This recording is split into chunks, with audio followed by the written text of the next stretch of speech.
تو یہ اس کو کیسے آپ کنٹرول کرتے ہیں؟ کیونکہ یہاں تو جو ہیرنچی ہے کچھ بھی ہے وہ تو بیچارہ خون بیچ رہا ہے، اپنی جان بیچ رہا ہے، کوئی گردے بیچ رہا ہے، کوئی. تو ایسی صورت میں ہم اسٹینڈرڈ کیسے مینٹین کر سکتے ہیں؟ کیا ہم آپ کے یہاں کوئی بہتری آئی ہے؟ پہلے تو ایسی شکایتیں آتی تھی لیکن اب کافی عرصے سے. یہ بیسیکلی 90s کی باتیں ہیں، جب یہ سارا ڈپینڈنٹ تھا ایڈکشن کرنے والے لوگوں پہ، ہیروئن بیچنے پینے والے، اور یہ باقاعدہ بلڈ ڈونیٹ کیا کرتے تھے اور لوگ انہی سے بلڈ لیتے تھے. پھر ایک ریولیوشن آیا، لوگوں نے کہا بہت اویئرنیس کی ضرورت ہے کہ فیملی ایکسچینج ڈونر، یعنی جس کا مریض بیمار ہو کے آئے گا ہم اسی کی فیملی کے بھائی بہن سے لیں گے، چچا سے لیں گے، دوست سے. ایسا ہے ابھی بھی؟ ایسا بھی ہے، لیکن اب دنیا میں ایسے اور تو چینجز آ گئی ہیں. ہاں. دنیا کہتی کہ اب وہ بھی سیف نہیں ہے، کیونکہ وہ مجبوری میں آتے ہیں. آپ ان کو کہتے ہو کہ چلو بھائی مجھے خون دو، وہ اگر بیماری کا بہانہ کرتے ہیں آپ کہتے ہیں نہیں یہ تو جان بوجھ کے بیماری کا بہانہ کرا. تو کچھ لوگ بیمار بھی ہوتے ہیں پھر بھی وہ دے جاتے ہیں. تو سب سے سیفسٹ بلڈ جو ہے ابھی جو ہے، ایک بات جو آپ نے پوچھی اس کی میں کلیئر کر دوں کہ اب اس طرح کے چانسز نہیں ہے، کیونکہ ہم نے ایک ڈونر سلیکشن کرائٹیریا کا ایک اسٹینڈرڈ میٹ کیا ہے، سافٹ ویئر ڈیولپ کیا. اس میں کویشچنیئرس ہوتے ہیں. اچھا، وہ پہلے وہ فل کرتا ہے جو آ کے خون کیا دینے کیا آتا ہے. کوشچنز ہوتے ہیں اس کا ایک تو یہ پورا فزیکل ایگزامینیشن ہوتا ہے، اور اس کی پوری ہسٹری ہوتی ہے فارن کی آنے جانے کی، یا اس کی کوئی ایڈکشن کی، وہ باری ساری بیماری کی پریویس ہسٹری بھی ہوتی ہے، وہ ساری ہسٹری ہم لیتے ہیں اور اس کا فزیکل ایگزامینیشن کرتے ہیں. پھر جو ایڈکشن کرتے ہیں یوزلی انجیکٹیبل وغیرہ ہوتے ہیں، ان کے باڈی پہ نشانس ہوتے ہیں، اس کی وہ بھی دیکھ لیتے لک ہوتی ہے. پھر اگر اس کی ہیموگلوبن کم ہے، اس کا بلڈ پریشر ٹھیک نہیں ہے، تو یہ سارے کرائٹیریا کو ہم میٹ کر کے دیکھتے ہیں کہ وہ ہمیں پتہ چل جاتا ہے کہ یہ. لیکن آپ تو اسپیسیفک ایسے مریض ہیں نا جو اپیرنٹلی آپ پر یہ لگے کہ یار یہ اس کا جنرل فزک ٹھیک نہیں ہے، تو آپ ان کو کرتے ہوں گے، یا جو بھی ٹرانسفیوژن کے لیے آئے بلڈ آپ کو ڈونیٹ کرے اس سب کے ساتھ یہی ہے؟ نہیں، یہ اسٹینڈرڈ ہے. ہر بندے کو جو فزیکلی آپ کو نظر آ رہا ہے کہ یہ دے سکتا ہے، نظر آ رہا اپیرنٹ نظر ہے کہ یہ فزیکلی فٹ ہے، دین اس کو پھر سارے اس پروسیجر سے گزرنا پڑتا ہے، جس میں پورے اس کے ایگزامینیشن، ہیموگلوبن چیک ہوتی ہے، گروپنگ ہوتی ہے، ویٹ ہوتا ہے، پلس ہوتی ہے، ہر چیز ہوتی ہے. اچھا، ایک یہ بھی تو سوال ہے نا کہ دیکھیں کچھ بیماریاں ہیں اس کو اپنے مریض سے محبت ہے، وہ چھپاتا ہے تو اور وہ خون دے دیتا ہے. جی، یہ انسیڈنٹ ہوا ہے بڑا. میں آپ کو ایک واقعہ سناتا ہوں کہ ایک پیشنٹ آیا، میں نے اس کو کہا کہ ڈونیٹ کرنے کے بعد میں نے کہا کہ آپ کا جو ہے وہ ہیپیٹائٹس سی پازیٹیو آیا ہے، اور آپ اس بلڈ کو دوبارہ PCR کروائیں، اپنے ٹریٹمنٹ کی طرف جائیں. تو اس نے مجھے کوئی ایسا خاص رسپانس نہیں دیا. اچھا، کہ ٹھیک آگے ہوگا. میں نے اس سے پریشان ہو کے پوچھا کہ یار میں آپ سے کہہ رہا ہوں کہ آپ کے ہیپیٹائٹس سی ہے، جس کو کالا یرقان عام زبان میں میں کہہ رہا ہوں آپ سے، اور آپ کو پریشانی کوئی نہیں ہوئی. کہتا نہیں، کہتا مجھے پہلے ہی پتا تھا. تو میں نے کہا آپ نے بلڈ کیوں دیا؟ کہہ رہے ایکچولی میں رحیم یار خان سے بلانگ کرتا ہوں، کراچی میں جو چوراہوں پہ کھڑے ہو کے کچھ چھوٹے چھوٹے سامان بیچتا ہوں. میرے ساتھ فیملی ممبر کوئی نہیں تھا. میری بیوی کی یہاں ڈیلیوری تھی جناح ہاسپٹل میں. میں نے یہاں سے ان سے بلڈ مانگا، انہوں نے کہا جی جب تک آپ ڈونر نہیں دو گے فیملی سے تب تک ہم آپ کو خون نہیں دیں گے. تو میں نے مجبوری اپنا خون دے دیا اور آپ سے خون لے لیا. تو اس طرح کے انسیڈنٹ جو آپ کہہ رہے ہیں نا کہ لوگ ہائڈ کر جاتے ہیں، ان کو پتہ ہوتا ہے. تو فیملی ڈونر کو آج کل ہم اسی لیے بھی کہتے ہیں کہ بعض کا چیزیں ہائڈ ہو جاتی ہیں، وہ چھپا لیتے ہیں اپنی بیماری کو. تو یہ ایک اسٹل رسک ہے. دنیا میں اب والنٹری ڈونیشن ہے کہ ہاسپٹلس کا کام ہی نہیں ہے بلڈ جمع کرنا. ایک RBC ریجنل بلڈ سینٹر ہے جو بلڈ جمع کرتے ہیں اور ہاسپٹل کو پرووائڈ کرتے ہیں. ٹچی باتیں آپ کر رہے ہیں لائیو سے جڑ کے. ناظرین ایک چھوٹا سا بریک لیتے ہیں. ڈاکٹر صاحب ہمارے ساتھ موجود ہیں. ڈاکٹر محمد انور صاحب ہمارے ساتھ ہیں، پروفیسر ہیں. آپ JPM سے بلڈ HOD ہیں. بہت ساری باتیں بھی باقی ہیں. 10 منٹ ہمارے پاس ہیں، ہم چاہیں گے کہ سمیٹیں جو کچھ ہمیں پوچھنا ہے.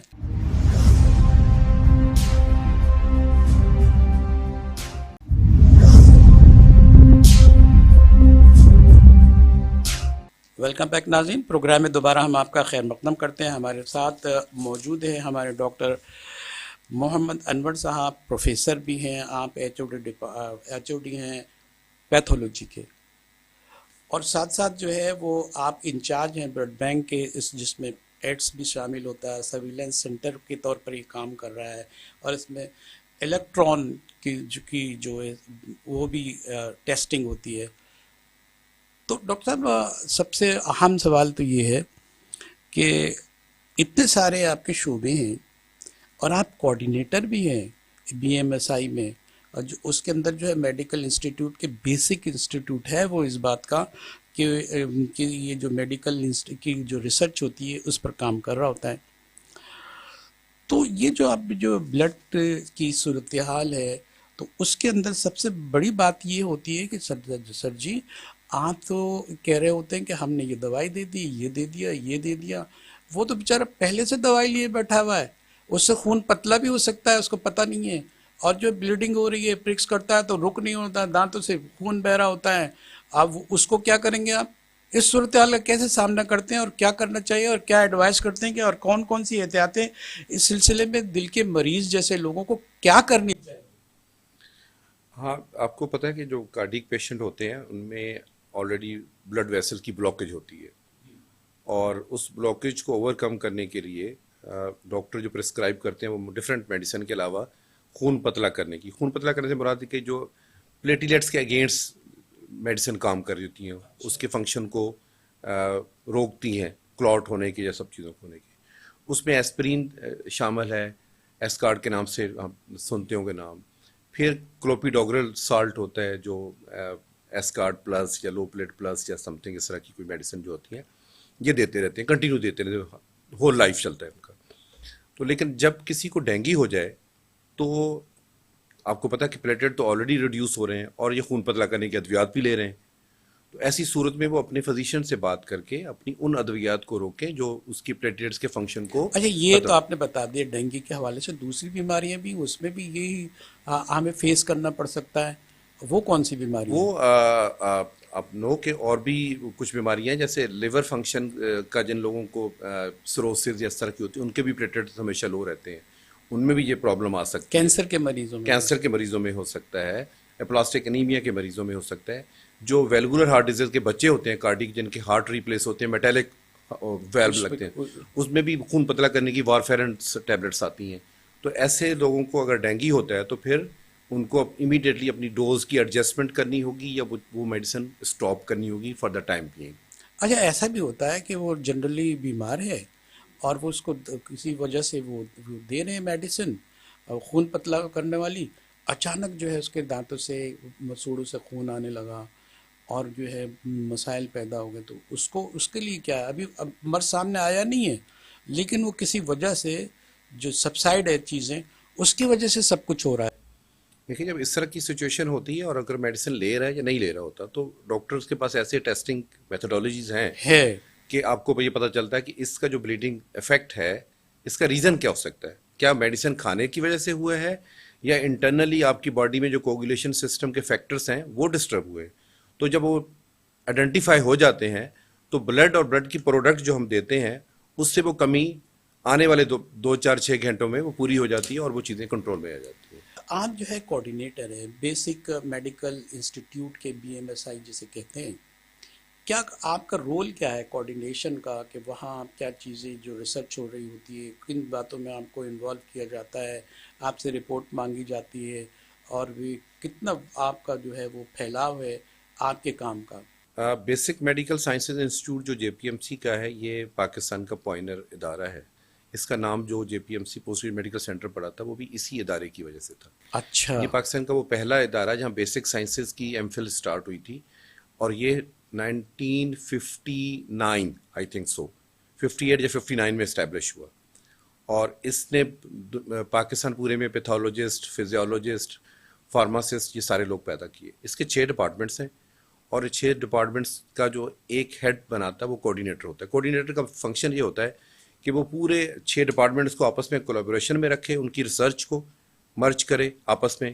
اس سے تو پیتھولوجی سے تو کوئی تعلق نہیں ہوتا. اگر آپ اتنے شعبے کی تذکرہ کر رہے ہیں 6-7 کو کوآرڈینیٹ کریں آپ تو آپ کا مل دخل تو سب میں تو نہیں ہوگا، آپ تو پیتھولوجی یہ تک ایک آنریری ٹائٹل ہے اچھا، جو ہم لوگ خود 6 کے 6 ڈپارٹمنٹ سال کے بعد ایک چھوٹا سا الیکشن کہہ لیں بیٹھ کے ڈیسائیڈ کرتے ہیں کہ اس سال کے لیے فلاں ڈپارٹمنٹ سے فلاں بندے کو ہم چوز کرتے ہیں کوآرڈینیٹر کے طور پہ، اور جو سارے ان کے ریسرچ کو مرج کروائے. جو ہماری ہائی ڈگری ایوارڈنگ اتھارٹی، نگرانی کا کام ہے، یہ نگرانی کا کام ہے اور یہ ایک آنر کا کام ہوتا ہے کہ آپ اپنی ریسرچ کو انہانس کرواتے ہیں، آپ سپروائز کرتے ہیں. لیکن یہ کوئی ایسا نہیں ہے کہ آپ کوئی ہاں وہ اس پہ جائیں اور آپ جو ہے اس کی It's help out